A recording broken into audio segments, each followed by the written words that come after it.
શું તમે પણ શિયાળામાં સાંધાના દુખાવા, ઘૂંટણના દુખાવા કે જોઈન્ટ પેનથી હેરાન થઈ ગયા છો? ચાલો જાણીએ તેના ઉપાય.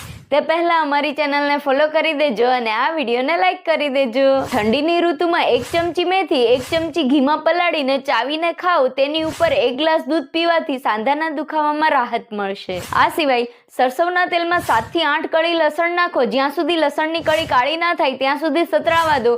થોડી હળદર અને કપૂર મિક્સ કરી આ તેલની માલિશ કરવાથી સાંધાના દુખાવામાં ઘણી બધી રાહત થઈ જશે. આ સિવાય તલના તેલની પણ માલિશ કરી શકો છો અને સાંધા પર લીમડાના પાનનો ક્રશ કરીને પણ લગાવી શકો છો. આ સિવાય કાચના 1 ગ્લાસમાં પાણીમાં જવને રાત્રે પલાળી સવારે આ પાણીને થોડું ગરમ કરો.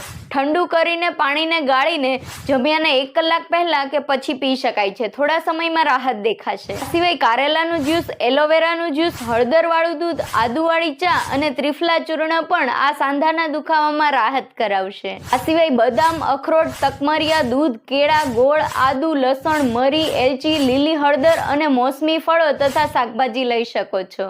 તો મિત્રો, તમારા ફ્રેન્ડ્સ કે ફેમિલીમાં જેને સાંધાના દુખાવા, જોઈન્ટ પેઇન છે તેને આ વિડીયો ચોક્કસથી મોકલો.